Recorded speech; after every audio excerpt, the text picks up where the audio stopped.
नमस्कार प्यारे साथियों। बिहार जीएस में हम लोग अभी इतिहास को कवर कर रहे हैं और ये जो कवर कर रहे हैं इम्तियाज़ अहमद की जो बुक है उससे कवर कर रहे हैं। इसमें क्वेश्चन का जो कलेक्शन है ये अच्छा हमें देखने को मिलता है। कुछ ऐसे भी क्वेश्चन है जो अभी हाल फिलहाल में जो टीचर का एग्ज़ाम हुआ है वहाँ भी हमें देखने को मिला है। आज के इस वीडियो में लगभग प्रश्नों की संख्या 150 प्लस होगा, तो आप अपनी सुविधा अनुसार इसे 1.5 गुना 2 गुना स्पीड में देख सकते हैं। तो मौर्य साम्राज्य का संस्थापक टॉपिक है ये मौर्य साम्राज्य। तो मौर्य साम्राज्य का जो संस्थापक था ये कौन था? तो राइट आंसर इसका चंद्रगुप्त मौर्य हो जाएगा। इसमें आंसर भी दे दिया है, कोई बात नहीं। तो मौर्य साम्राज्य की राजधानी थी, तो ये कहाँ? तो ये पाटलिपुत्र। चंद्रगुप्त मौर्य ने मगध की सत्ता किसकी सहायता से प्राप्त की? यहाँ ये क्वेश्चन पूछा जाता है। तो मगध की जो सत्ता है किसकी सहायता से प्राप्त की? तो चाणक्य या विष्णुगुप्त जो भी रहे, तो ये राइट आंसर हो जाएगा। मौर्य साम्राज्य की स्थापना हुई, तो इसकी स्थापना देखिए, गुप्त साम्राज्य का जब स्थापना वहाँ पूछा जाएगा तो उसका टाइम पीरियड एसी में चला एडी में चला जाता है, लेकिन मौर्य साम्राज्य अगर ये जो होगा तो 320 बीसी हो जाएगा। इसको ध्यान में रखिएगा। कभी कभी यहाँ ईसवी सन दे देता है।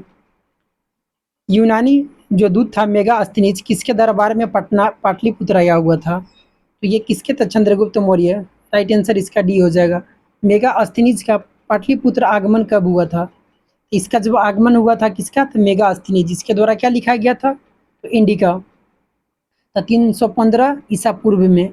राइट आंसर बी हो जाएगा। चंद्रगुप्त मौर्य के दरबार में मेगास्थनीज को भेजने वाला शासक था, तो मेगास्थनीज को किसने भेजा था? तो सेल्यूकस निकेटर जो था इसी का राजदूत था ना मेगास्थनीज। तो राइट आंसर बी हो जाएगा। किस शासक के शासन काल में इसके समय मगध पर 12 वर्षों का क्या हुआ? तो भीषण अकाल पड़ा। तो ये चंद्रगुप्त मौर्य के समय। चंद्रगुप्त मौर्य का प्रधानमंत्री कौन था?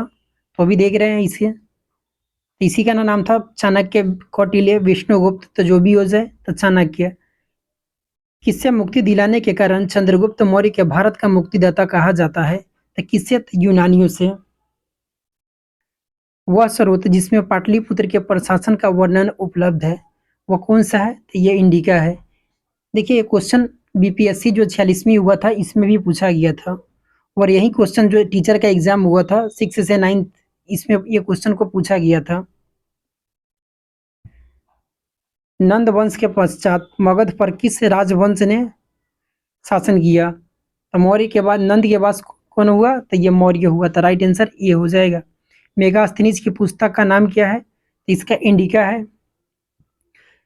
अर्थशास्त्र के लेखक यहाँ पूछा जा रहा है, तो इसका जो हो जाएगा यह कौटिल्य हो जाएगा। चाणक्य, विष्णुगुप्त जो भी है। पाटलिपुत्र के शासन व्यवस्था का वर्णन किस पुस्तक में हमें देखने को मिलता है? तो इंडिका में देखने को मिलता है, और पूछा जा रहा है कि इसका जो विदेशी यात्री के वृत्तांत में मिलता है किसके? तो मेगास्थनीज का। चंद्रगुप्त मौर्य के उपरांत मौर्य साम्राज्य का शासक बना, इसके उपरांत कौन बना? तब बिंदुसार बना। किसके बाद? तो चंद्रगुप्त मौर्य के बाद बिंदुसार। इसके बाद कौन? तब अशोक।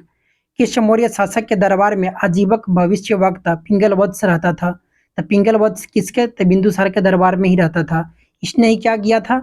तो भविष्यवाणी की थी कि महान जो है अशोक आगे चल करके महान क्या बनेगा? तो राजा बनेगा। अशोक द्वारा अपने पड़ोसियों के साथ मैत्रीपूर्ण संबंधों का जो उल्लेख है ये हमें कहाँ देखने को मिलता है? तो शिलालेख, जो 13वां शिलालेख है इसमें देखने को मिलता है। तृतीय बौद्ध संगीति का आयोजन किसके शासनकाल में हुआ था? तो इसको बताए हुए थे रावयपाकू और आका, ये सब बता दिए थे तो अशोक के समय में। तृतीय बौद्ध संगीति की अध्यक्षता किसके द्वारा? था इसमें तीन, तो तीस है मोगली पुत्र तीस है, इसमें तीन जैसा आ रहा था 30 से। तृतीय बौद्ध संगीति का आयोजन कहाँ हुआ था? रावयपा, यानी कि पास से क्या हो जाएगा? तो पाटलिपुत्र हो जाएगा। तो राइट आंसर इसमें डी हो जाएगा। तृतीय बौद्ध संगीति का आयोजन कब हुआ था? यहाँ टाइम पीरियड पूछा जा रहा है, तो 251 ईसा पूर्व में हुआ था। किस मौर्य शासक ने कलिंग पर विजय प्राप्त की थी? तो किसने कलिंग पर विजय किया था? तो अशोक। किस युद्ध में हुए भारी तबाही और जान माल की हानि को देख करके अशोक का हृदय परिवर्तन हुआ और उसने युद्ध नीति त्याग कर धम्म नीति की घोषणा की थी? तो कलिंग युद्ध ही हो जाएगा। राइट आंसर ये हो जाएगा। अशोक का धम्म क्या था? तो उपयुक्त सभी नहीं कर दीजिएगा, ये रॉन्ग हो जाएगा, ठीक है। इसमें जो राइट आंसर हो जाएगा ये होगा नैतिक आचार संहिता।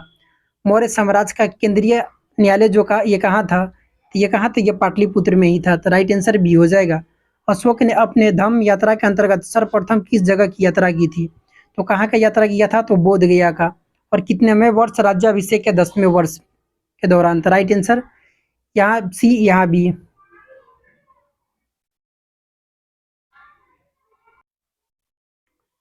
अशोक के स्तंभ लेख बिहार के किस जिले से प्राप्त हुए हैं? तो ये कहाँ से? तो ये चंपारण से प्राप्त हुए हैं। तो राइट आंसर सी हो जाएगा। बिहार से प्राप्त होने वाले जो अशोक है के शिला स्तंभ लेख नहीं है। तो नहीं है, ये कौन है? तो रुमिनदेव जो है ये नहीं है। बाद बाकी जो रामपुरवा, नंदनगढ़, अरे ये सब लोहिया राज ये सब है। रामपुरवा जो पश्चिमी चंपारण में। अशोक के समय मौर्य साम्राज्य के प्रांत जो है 5 में ये विभक्त था। प्राची या पूछा जा रहा है कि पूर्वी जो प्रदेश था इसका राजधानी कहाँ था? तो इसका जो राजधानी था ये पाटलिपुत्र। राइट आंसर डी हो जाएगा। पाटलिपुत्र में स्थित चंद्रगुप्त का महल मुख्यतः किससे बना हुआ था? तो ये लकड़ी का बना हुआ था। राइट आंसर सी हो जाएगा। चंद्रगुप्त मौर्य का जो राजप्रसाद स्थित था तो ये कहाँ? तो कुम्हरार जो पटना पड़ता है यहाँ हो जाएगा। तो राइट आंसर जो हो जाएगा ये यही हो जाएगा। कुम्हरार में से 80 स्तंभों वाला मौर्यकालीन सभागार या राजमहल का क्या मिला है? तो अवशेष मिला है। किस विद्वान ने चंद्रगुप्त मौर्य के राजप्रसाद के बारे में कहा है कि इसकी शान शौकत का मुकाबला न तो सूसा और न एक बेतना कर सकते हैं? तो ये किसने कहा है? तो एरियन के द्वारा। राइट आंसर सी हो जाएगा। चंद्रगुप्त मौर्य के राजप्रसाद के बारे में किसने कहा है? यह प्रसाद मानव कृति नहीं वरन क्या है? तो देवों द्वारा ये निर्मित है। यह ऐसा किसने कहा? तो फाहियान के द्वारा। ये इंपॉर्टेंट है। तो यान के द्वारा। यान क्या बोला? तो ये देव निर्मित है।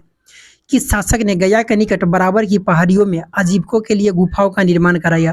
तो यहाँ देखिए, यहाँ पूछा जा रहा है कहाँ? तो बराबर की गुफाओं में। ये इसको याद रखिएगा। तो ये किसके द्वारा था? अशोक के द्वारा। महत्वपूर्ण क्वेश्चन है। ये 4 गुफा थे, सुदामा, विश्व झोपड़ी, चौपार और कर्ण।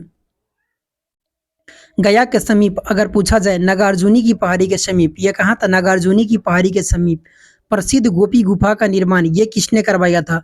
तो ये जो हो जाएगा दशरथ के द्वारा। दशरथ कौन था? तो ये अशोक का पुत्र था। इसने नागार्जुनी पहाड़ियों में आजीविकों के लिए 3 गुफाओं का निर्माण कराया था, जिसे गोपी गुफा भी सम्मिलित थी। मौर्यकालीन चामर गृहिणी जो यक्षिणी का जो मूर्ति है ये कहाँ से प्राप्त हुआ है? तो ये दीदारगंज जो पटना में है यहाँ से। ये महत्वपूर्ण क्वेश्चन है। बिहार के किस स्थान से मौर्य काल के में बने जैन तीर्थंकर की प्रतिमा प्राप्त हुई है? तो ये कहाँ से? तो लोहानीपुर पटना से प्राप्त हुई है। ये सब इंपॉर्टेंट क्वेश्चन है। अगर पूछ दिया जाए ये क्वेश्चन तो यहाँ काफ़ी कंफ्यूजन होता है, इसलिए ध्यान दीजिएगा। अब ऑप्शन 4 ही देखने को मिलेगा। यहाँ भी ऑप्शन इसमें 4 ही है। ठीक है। पाटलिपुत्र के नगर निर्माण तथा सुंदरता का वर्णन किया है किसने किया है? तो ये मेगास्थनीज ने किया है। राइट आंसर बी हो जाएगा। पाटलिपुत्र को किस शासक ने सर्वप्रथम अपनी राजधानी बनाया? सर्वप्रथम किसके द्वारा राजधानी बनाया गया? किसे? तब पाटलिपुत्र को। तो चंद्रगुप्त मौर्य के द्वारा। राइट आंसर ये हो जाएगा। अशोक के शासन काल में बौद्ध सभा किस नगर में आयोजित हुई थी? तो ये कहाँ हुआ था? तो पाटलिपुत्र में हुआ था। किसके शासन काल में मिस्र का राजा डोल्मी फिलाडेल्फस ने एक राजदूत पाटलिपुत्र में भेजा था? तो ये बिंदुसार। किस विद्वान के अनुसार चंद्रगुप्त मौर्य ने पालिब्रोथस या पाटलिपुत्र को उपनाम धारण किया था? तो स्ट्रैबो के अनुसार ये जो कहा गया था तो स्ट्रैबो। ठीक है, याद रखिएगा, ये महत्वपूर्ण क्वेश्चन है।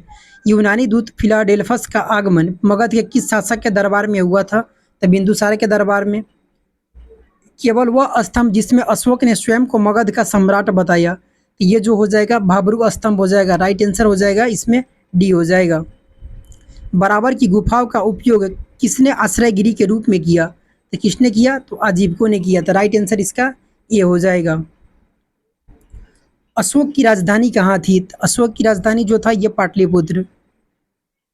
मौर्य काल में पाटलिपुत्र का प्रशासन 30 नागरिकों की सभा संचालित करती थी, जो 5-5 सदस्यों की 6 समितियों में संगठित थी।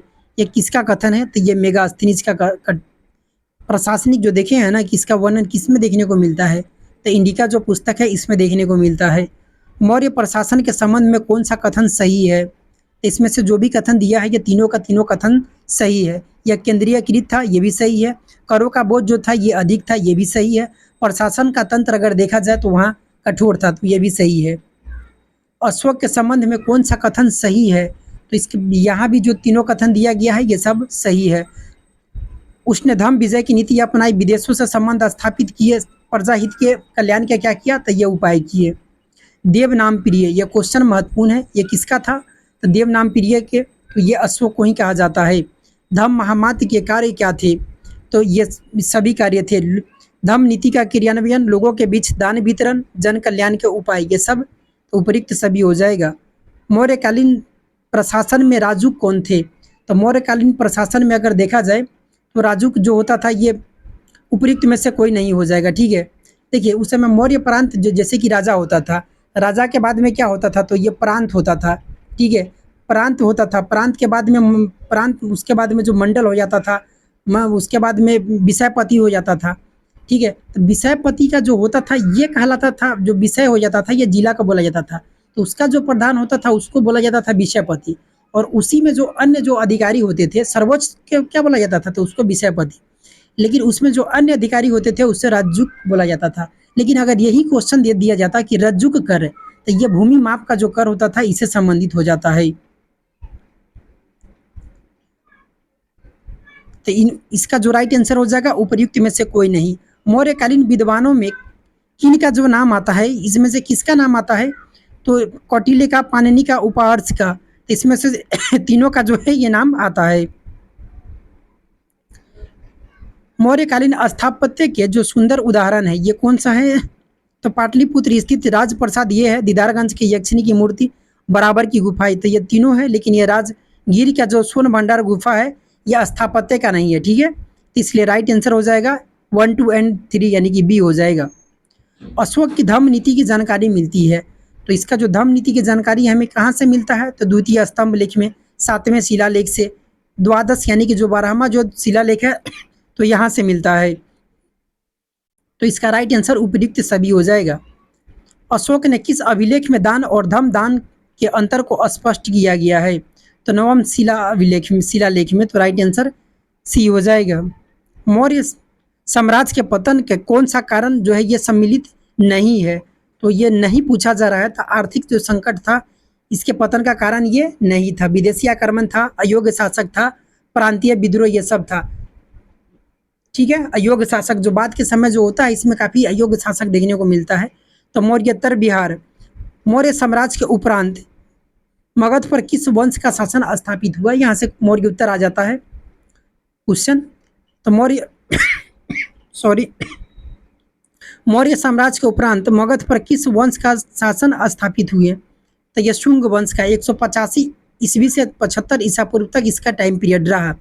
शुंग वंश का संस्थापक अगर देखा जाए तो ये कौन है? तो पुष्यमित्र शुंग हो जाते हैं।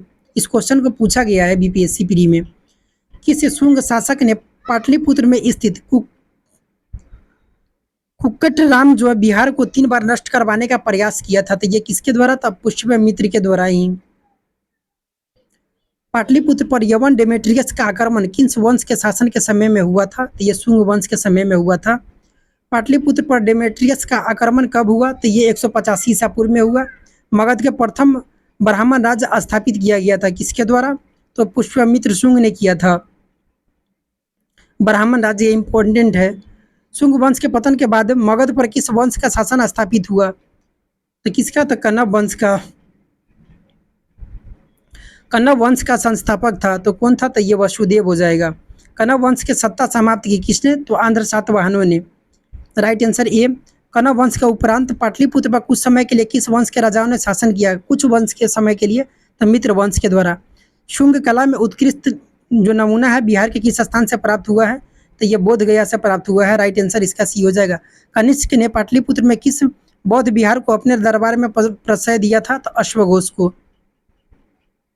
मगध पर शासन करने वाले वंश का क्रम ये पूछा जा रहा है। तो हर्यक, शिशुनाग, नंद वंश, मौर्य वंश, शुंग वंश, कण्व वंश। राइट आंसर सी हो जाएगा। शुंग वंश की राजधानी कहाँ था? पाटलिपुत्र। कण्व वंश की राजधानी अगर देखा जाए तो ये कहाँ हो जाएगा? तो ये पाटलिपुत्र। कलिंग नरेश खारवेल ने मगध पर आक्रमण किया, कब किया? तो 1ली शताब्दी ईसा पूर्व के अंत में किया। कलिंग नरेश खारवेल ने कहाँ से कीमती उपहार प्राप्त किया था? तो ये अंग और मगध से। तो राइट आंसर ए हो जाएगा। कुषाण साम्राज्य के पतन के उपरांत संभवतः मगध पर किसका शासन रहा? तो लिच्छवियों का। गार्गी संहिता में पाटलिपुत्र के यवनों के आक्रमण का उल्लेख मिलता है। ये समय आक्रमण के समय जो शासनकाल किसका चल रहा था? तब पुष्यमित्र शुंग का। सुप्रसिद्ध बौद्ध विहार अश्वघोष को प्रश्रय देने वाला शासक कौन था? तो यह कनिष्क था। राइट आंसर बी हो जाएगा। गुप्तकालीन बिहार है। चंद्रगुप्त क्या करे पढ़ाई की। चंद्रगुप्त प्रथम का राज्याभिषेक हुआ था, रहने देते हैं यहीं तक।